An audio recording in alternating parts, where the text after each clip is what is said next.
Hello friends, welcome to a brand new episode of box office memories. ഇന്ന് നമ്മൾ discuss ചെയ്യുന്നത് 1994 പുറത്തിറങ്ങിയ സിദ്ദിഖ് അഭിനയിച്ച ചിത്രങ്ങളെക്കുറിച്ചുള്ള വിശകലനങ്ങളാണ്. 1990 മുതൽ കോമഡി ചിത്രങ്ങളിലൂടെയും സീരിയസ് ചിത്രങ്ങളിലൂടെയും മികച്ച നടനായി മാറിയ സിദ്ദിഖിന് നായക വേഷങ്ങൾ കൂടുതൽ ലഭിച്ച ഒരു വർഷമായിരുന്നു 1994. 92-93 കാലഘട്ടങ്ങളിൽ ജഗദീഷ് സിദ്ദിഖ് കൂട്ടുകെട്ടിൽ ഇരട്ട നായക വേഷങ്ങളിലൂടെ നിരവധി ചിത്രങ്ങളിൽ കഴിവ് തെളിയിച്ച സിദ്ദിഖിന് 94-ൽ 9 ചിത്രങ്ങളാണ് ഉണ്ടായിരുന്നത്. 9 ചിത്രങ്ങളിൽ 3 ചിത്രങ്ങളിൽ സിദ്ദിഖ് സോളോ ഹീറോ ആയിരുന്നു വേഷമിട്ടിരുന്നത്. 3 ചിത്രങ്ങളിൽ സിദ്ദിഖ് ഇരട്ട നായകന്മാരിൽ ഒരാളായി.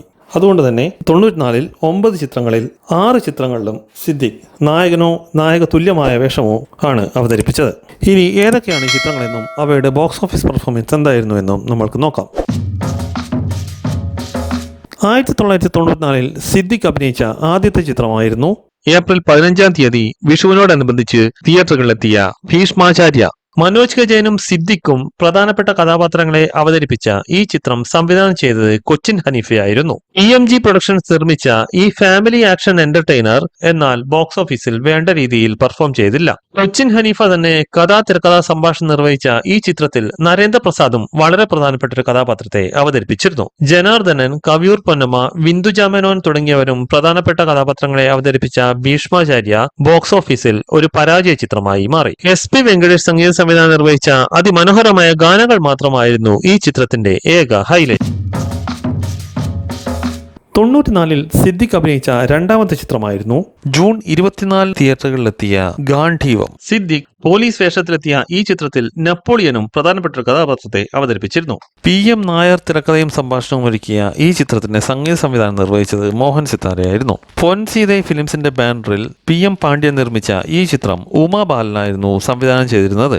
ആക്ഷന് പ്രാധാന്യം നൽകിയെടുത്ത ഈ ചിത്രത്തിൽ ജഗതി ശ്രീകുമാർ, സീത, ഇന്ദു, പ്രതാപചന്ദ്രൻ തുടങ്ങിയവരായിരുന്നു മറ്റ് പ്രധാനപ്പെട്ട കഥാപാത്രങ്ങളെ അവതരിപ്പിച്ചത്.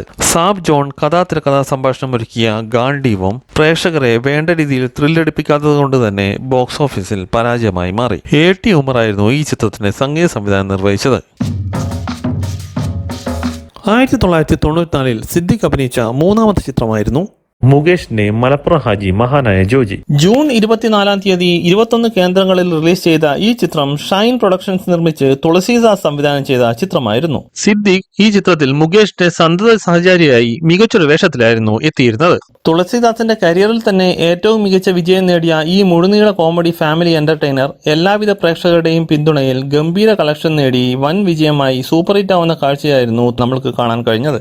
മുകേഷ്, സിദ്ദിഖ്, ജഗതി, പ്രേംകുമാർ എന്നിവരുടെ അസാമാന്യമായ കോമഡി രംഗങ്ങൾ കൊണ്ട് സമ്പന്നമായ ഈ ചിത്രത്തിൽ മധു, നരേന്ദ്രപ്രസാദ്, കരമന ജനാർദ്ദൻ നായർ എന്നിവർ പ്രധാനപ്പെട്ട ക്യാരക്ടർ റോളുകളിൽ എത്തിയിരുന്നു. ജോൺസൺ സംഗീത സംവിധാനം നിർവഹിച്ച ഈ ചിത്രത്തിന്റെ വിജയം തുടരെ പരാജയം ഏറ്റുവാങ്ങിയിരുന്ന മുകേഷിനും സിദ്ദിഖിനും വൻ ബ്രേക്കായി മാറി.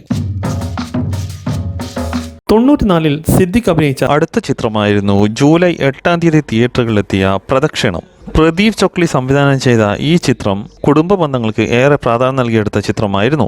മനോജ് ജയൻ നായകനായി എത്തിയ ഈ ചിത്രത്തിൽ സിദ്ദിഖും തരക്കേടില്ലാത്തൊരു വേഷത്തിലായിരുന്നു എത്തിയിരുന്നത്. ബാലചന്ദ്രൻ ചുള്ളിക്കാടിന്റെ കഥയ്ക്ക് ജോൺ പോൾ തിരക്കഥയും സംഭാഷണം ഒരുക്കിയ പ്രദക്ഷിണം നല്ല കുടുംബചിത്രം എന്ന പേര് നേടിയെങ്കിലും ബോക്സ് ഓഫീസിൽ ഒരു വമ്പൻ പരാജയമായി കലാശിച്ചു. മനോജ് കെ ജയൻ മികച്ച അഭിനയം കാഴ്ചവെച്ച ഈ ചിത്രത്തിൽ നരേന്ദ്രപ്രസാദ്, NF വർഗീസ്, മാധു, സുനിത തുടങ്ങിയവരായിരുന്നു പ്രധാനപ്പെട്ട കഥാപാത്രങ്ങളെ അവതരിപ്പിച്ചത്. ചെമ്പകം പ്രൊഡക്ഷൻസ് നിർമ്മിച്ച ഈ ചിത്രത്തിന്റെ സംഗീത സംവിധാനം രവീന്ദ്രനായിരുന്നു നിർവഹിച്ചത്. 94-ൽ സിദ്ദിഖ് അഭിനയിച്ച അടുത്ത ചിത്രമായിരുന്നു ഓഗസ്റ്റ് 4 തിയേറ്ററുകളിലെത്തിയ നന്ദിനി ഓപ്പോൾ. മലയാള മനോരമ വാരികയിലൂടെ കുടുംബ സദസ്സുകളിൽ ചർച്ചാ വിഷയമായ സുധാകർ മംഗളോദയത്തിന്റെ നോവലിന്റെ ചലച്ചിത്രാവിഷ്കാരമായിരുന്നു നന്ദിനി ഓപ്പോൾ. മോഹൻ കോപ്ലേരി സംവിധാനം ചെയ്ത ഈ ചിത്രത്തിൽ ഗീതയായിരുന്നു കേന്ദ്ര കഥാപാത്രത്തെ അവതരിപ്പിച്ചത്. സിദ്ദിഖ്, നെടുമുടി വേണു, ഗണേഷ് കുമാർ, രാജൻ P. ദേവ്, ശാരദപ്രീത തുടങ്ങി നിരവധി താരങ്ങൾ അണിനിരുന്ന ഈ ചിത്രം കുടുംബ ബന്ധങ്ങളെ ആസ്പദമാക്കിയെടുത്ത ചിത്രമായിരുന്നു. സുധാകർ മംഗളോദയത്തിന്റെ കഥയ്ക്ക് ഗോവർദ്ധൻ തിരക്കഥയും സംഭാഷണം ഒരുക്കിയ ഈ ചിത്രം തരക്കേടുള്ള ചിത്രമെന്ന അഭിപ്രായം നേടിയെങ്കിലും ബോക്സ് ഓഫീസിൽ യാതൊരു ചലനവും സൃഷ്ടിച്ചില്ല. ഔസേപ്പച്ചനായിരുന്നു ഈ ചിത്രത്തിന്റെ സംഗീത സംവിധാനം നിർവഹിച്ചത്. തൊണ്ണൂറ്റിനാലിൽ സിദ്ദിഖ് അഭിനയിച്ച അടുത്ത ചിത്രമായിരുന്നു ഓഗസ്റ്റ് 19 തിയേറ്ററുകളിലെത്തിയ വരണമാല്യം. ചക്കുങ്കൽ ഫിലിംസ് നിർമ്മിച്ച് വിജയ് പി നായർ സംവിധാനം ചെയ്ത ഈ ചിത്രം ഒരു ഫാമിലി ഡ്രാമ കാറ്റഗറിയിലുള്ള ചിത്രമായിരുന്നു. സിദ്ദിഖ് നായകനായി എത്തിയ ഈ ചിത്രത്തിൽ ശാന്തികൃഷ്ണയായിരുന്നു നായികാവേഷം കൈകാര്യം ചെയ്തത്. ഈ ചിത്രത്തിന്റെ തിരക്കഥയും സംഭാഷണവും SL പുരം സദാനന്ദനായിരുന്നു നിർവഹിച്ചിരുന്നത്. മധു, സുധീഷ്, ഗീതാ വിജയൻ തുടങ്ങിയവർ പ്രധാനപ്പെട്ട വേഷങ്ങൾ കൈകാര്യം ചെയ്ത ഈ ചിത്രം എന്നാൽ ബോക്സ് ഓഫീസിൽ യാതൊരു ചലനവും സൃഷ്ടിച്ചില്ല.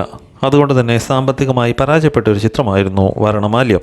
നിസരി യൂമറായിരുന്നു ഈ ചിത്രത്തിന്റെ സംഗീത സംവിധാനം നിർവഹിച്ചത്. 94-ൽ സിദ്ദിഖ് അഭിനയിച്ച അടുത്ത ചിത്രമായിരുന്നു ഓഗസ്റ്റ് 26 തിയേറ്ററുകളിലെത്തിയ തറവാട്.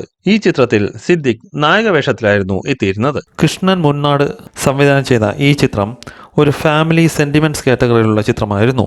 സുചിത്ര നായികയായി എത്തിയ ഈ ചിത്രം തരക്കേടില്ലാത്ത ചിത്രമെന്ന അഭിപ്രായം നേടിയെങ്കിലും ബോക്സ് ഓഫീസിൽ യാതൊരു പ്രകടനവും കാഴ്ചവെച്ചില്ല. അതുകൊണ്ട് തന്നെ സാമ്പത്തികമായി പരാജയപ്പെട്ട ഒരു ചിത്രമായിരുന്നു തറവാട്. റിസബാവ, ഗണേഷ് കുമാർ, ജഗതി ശ്രീകുമാർ, രാജൻ ബി ദേവ്, MG സോമൻ തുടങ്ങി നിരവധി താരങ്ങൾ അണിനിരന്ന ഈ ചിത്രം സോണി ഫിലിംസ് ആയിരുന്നു നിർമ്മിച്ചിരുന്നത്. രവീന്ദ്രൻ സംഗീത സംവിധാനം നിർവഹിച്ച 2 മനോഹര ഗാനങ്ങൾ ചിത്രത്തിന് മുതൽക്കൂട്ടായി. 94-ൽ സിദ്ദിഖ് അഭിനയിച്ച അടുത്ത ചിത്രമായിരുന്നു കിന്നരി പുഴയോരം. ഓണത്തിനോടനുബന്ധിച്ച് സെപ്റ്റംബർ 15 തിയേറ്ററുകളിലെത്തിയ ഈ ചിത്രത്തിൽ ശ്രീനിവാസനായിരുന്നു കേന്ദ്ര കഥാപാത്രത്തെ അവതരിപ്പിച്ചത്. സിദ്ദിഖ് ഈ ചിത്രത്തിൽ നായകതുല്യമായ വേഷത്തിലായിരുന്നു എത്തിയിരുന്നത്. ഹരിദാസ് സംവിധാനം ചെയ്ത ഈ ചിത്രം അനുഗ്രഹ സിനിയാർട്സിന്റെ ബാനറിൽ VBK മേനോനായിരുന്നു നിർമ്മിച്ചിരുന്നത്. കുറഞ്ഞ മുതൽ മുടക്കിൽ ഗ്രാമീണ പശ്ചാത്തലത്തിലൊരുക്കിയ ഈ ചിത്രം ഹാസ്യത്തിന് മുൻതൂക്കം നൽകിയെടുത്ത കുടുംബ ചിത്രമായിരുന്നു. അതുകൊണ്ട് തന്നെ ഓണക്കാലത്തിറങ്ങിയ ഈ ചിത്രം കോമഡി ചിത്രങ്ങൾ ഇഷ്ടപ്പെടുന്ന കുടുംബ പ്രേക്ഷകർക്ക് സംതൃപ്തി നൽകി സാമാന്യം തരക്കേടില്ലാത്ത കളക്ഷൻ നേടി ഹിറ്റ് സ്റ്റാറ്റസ് നേടിയ ചിത്രമായിരുന്നു. തിലകൻ, ജഗതി, ജനാർദ്ദനൻ എന്നിവർ പ്രധാനപ്പെട്ട കഥാപാത്രങ്ങളെ അവതരിപ്പിച്ച ഈ ചിത്രത്തിൽ ദേവയാനിയായിരുന്നു നായികയായി എത്തിയത്. പ്രിയദർശന്റെ കഥയ്ക്ക് ഗിരീഷ് പുത്തഞ്ചേരി തിരക്കഥയൊരുക്കിയ ഈ ചിത്രത്തിന്റെ സംഗീത സംവിധാനം MG രാധാകൃഷ്ണനായിരുന്നു നിർവഹിച്ചിരുന്നത്. 94-ൽ സിദ്ദിഖ് അഭിനയിച്ച അവസാനത്തെ ചിത്രമായിരുന്നു ഒക്ടോബർ 28 തിയേറ്ററുകളിലെത്തിയ പാവം അയ്യേ ഐവാച്ചൻ. ഇന്നസെന്റ് കേന്ദ്ര കഥാപാത്രമായി എത്തിയ ഈ ചിത്രം സംവിധാനം ചെയ്തത് റോയ് P. തോമസ് ആയിരുന്നു. ജഗദീഷും സിദ്ദിഖും വീണ്ടും കോമ്പിനേഷനിലെത്തിയ ഈ ചിത്രം ഹാസ്യത്തിന്റെ മേമ്പൊടിയോടെ പറഞ്ഞ ഒരു സീരിയസ് ചിത്രമായിരുന്നു. തരക്കേടില്ലാത്ത ചിത്രമെന്ന അഭിപ്രായം നേടിയതുകൊണ്ട് തന്നെ ബോക്സ് ഓഫീസിൽ സാമാന്യ വിജയം നേടിയ ഈ ചിത്രത്തിന് റോയ് P. തോമസ് തന്നെയായിരുന്നു തിരക്കഥയും സംഭാഷണവും ഒരുക്കിയിരുന്നത്. പനോരമ ക്രിയേഷൻസ് നിർമ്മിച്ച ഈ ചിത്രത്തിൽ രാധാ പ്രശാന്തി എന്ന പുതുമുഖമായിരുന്നു നായികയായി എത്തിയിരുന്നത്. ഇന്നസെന്റ്, സിദ്ദിഖ്, ജഗദീഷ് എന്നിവരെ കൂടാതെ ജഗതി, ഗണേഷ് കുമാർ, സുമാ ജയറാം, ശ്രീവിദ്യ എന്നിവരും പ്രധാനപ്പെട്ട വേഷത്തിലെത്തിയ ഈ ചിത്രത്തിന് രവീന്ദ്രനായിരുന്നു സംഗീത സംവിധാനം നിർവഹിച്ചിരുന്നത്. ആകെ സമ്മറി നോക്കുമ്പോൾ 1994-ൽ സിദ്ദിഖ് അഭിനയിച്ച 9 ചിത്രങ്ങളിൽ 2 ചിത്രങ്ങൾ സാമ്പത്തികമായി വിജയം കൈവരിച്ചു. ഒരു ചിത്രം ആവറേജ് വിജയമായിരുന്നു.